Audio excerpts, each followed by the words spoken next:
Magandang araw mga kaibigan. As usual, ating dark chocolate.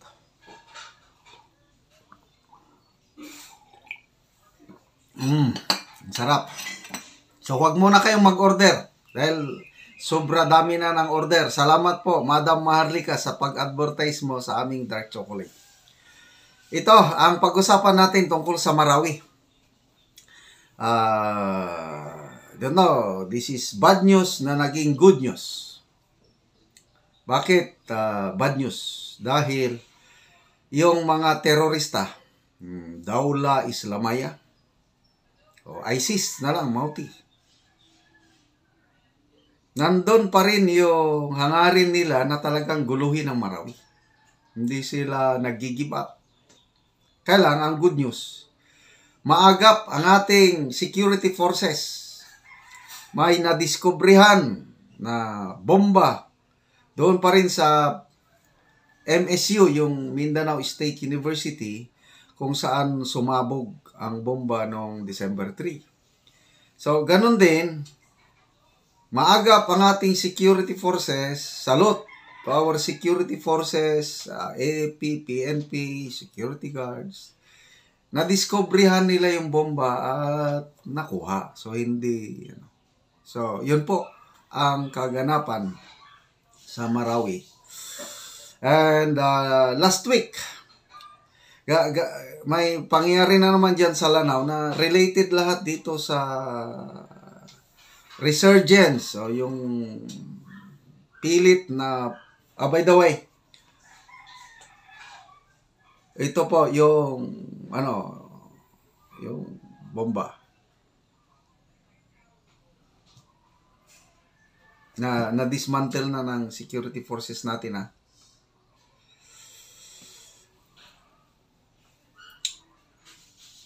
After yung Marawi bombing, ang ating AFP, PNP security forces talagang masinsinang nagkaroon ng operasyon para ma-flush out, para hindi na mangyari ulit. And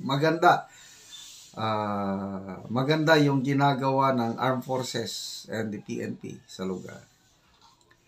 So, yung towns neighboring Marawi, nandun nag-focus ang combat operations. Alam nyo, dito na sa along the highway sa Maygo, Lanao del Norte, may mga pulis tayo doon, nagkakandak ng checkpoint.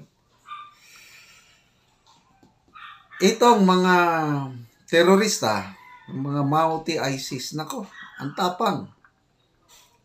Sila na ang, I don't know kung anong tawag ito, ambush o niratratan nila ang mga pulis na nagkakandak ng checkpoint, yung along the highway sa Maygo, Lanao del Norte. 3 pulis ang sugatan, 1 civilian na damay sugatan din. Mabuti na lang walang napuruhan. Kasi sa Bulubunduking Party, yung boundary ng Lanao Sur and Lanao del Norte, nandun po yung combat operations ng ating security forces para tuluyang maabog o hindi na makapanggulo itong mga terorista. Diversionary attack ng mga terorista, yon yung mga police along the highway ang binanatan. That was last week. Hindi ito reported sa mainstream media. Meron lang akong mga sources, kaya binabalita ko sa inyo. Ano ang ibig sabihin nito is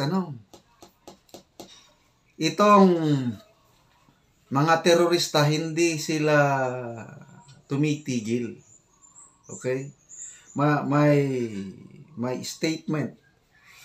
Actually, meron na ng ISIS East Asia Philippines. ICAP. Nagiging active na naman sila. Itong mga teroristang ito, Islamic terrorist, nananawagan sa mga residente ng Marawi and nearby towns na labanan ang Kafur O Kafur. Basta itong gobyerno natin nito, tawag nila Kafir o Kafur ba yun? Kafur ba? May mga statement silang inaano sa social media eh. Itong ISIS, East Asia Philippines, tinuringan niya na ang MILF as attack dog of the armed forces of the Philippines. Dalawang klase kasi ng Muslims sa atin. Meron yung moderate Muslims. Ito yung mga peace-loving Muslims na sumusunod talaga, may paniniwala sa Diyos, kay Allah, sinusunod ang nakalagay sa Quran. Kaya peace-loving ito, yung moderate. Yan, yung MILF. At karamihan, Filipino Muslims are moderate. Kaya lang, merong extremist.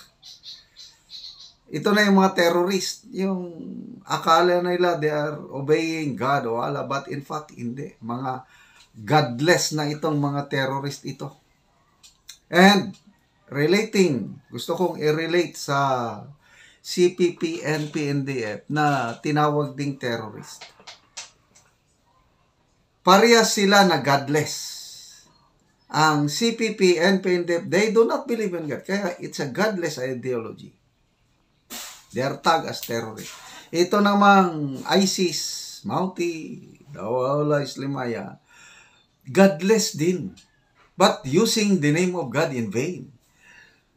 Kaya nga, ano bang sabi ni Senator Robin Padilla, converted Muslim yan, sabi niya, hindi mga Muslims ang nambomba sa Marawi. They are just plain terrorists. I agree. Kasi ang meaning ng Muslim is a person who is totally surrendered to the will of Allah. Yun ang Muslim. Kaya itong mga Dawla Islamia, ISIS, they are not Muslims. They are terrorists. So, tingnan natin, ano ang similarities ng CPP, NP at itong Mauti ISIS. They are both terrorists, godless, at ito. Ang PBBM government, nakipag-pistok sa mga godless people. Baka mamaya, we'll wake up one day, ang ating presidente makipag-pistoks din sa mga Mauti ISIS. Dapat mo pa bang kausapin yan, mga godless people na hindi mo maasahan? Kaya ang dapat dito, pulbusin mo. Of course, hindi lang through military means, kundi samahan mo rin ng economic, social intervention para yung mga tao sa lugar hindi nila susuportahan itong mga Mauti-ISIS. Kagaya sa Basilan, Hulo, Tawi-Tawi. Tingnan nyo, ang Abu Sayyaf, halos wala ng balita kasi napakaganda yung nasimulang mga proyekto ni PRRD noon. Una, dinagdagan niya, naglagay ng isang infantry division doon sa area na yon. Hulo, Basilan, Tawi-Tawi. Isang division. How many battalions yun? Ang dami. Wala na. Tapos, buhos ang development. Wala nang balita sa Abu Sayyaf. Spent force na. So, dito na lang sa Marawi, Lanao Norte, Lanao Sur, nandyan pa yung remnants ng kaya ang ginagawa natin dyan is continuous military police operations, at the same time buhos ang development efforts para magiging irrelevant itong terrorist. The same thing ang dapat gawin dito sa CPP, NP, NDF. Ituloy lang yung nasimulan ni PRRD, yung all-out military police offensive. And at the same time, NTF, LCAC, all-out socio-economic intervention. Darating ang panahon, magiging irrelevant ang mga komunista. Ganon sana. Bakit biglang nagbago ang ihip ng hangin? Nakipag-pistoks na naman itong ating presidente na, I don't know, kung anong nakain, anong naisip. But I believe na ito nahulog sila sa patibong ng mga CPP. They were led to believe na ang mga komunista totally i-abandon na ang armed struggle.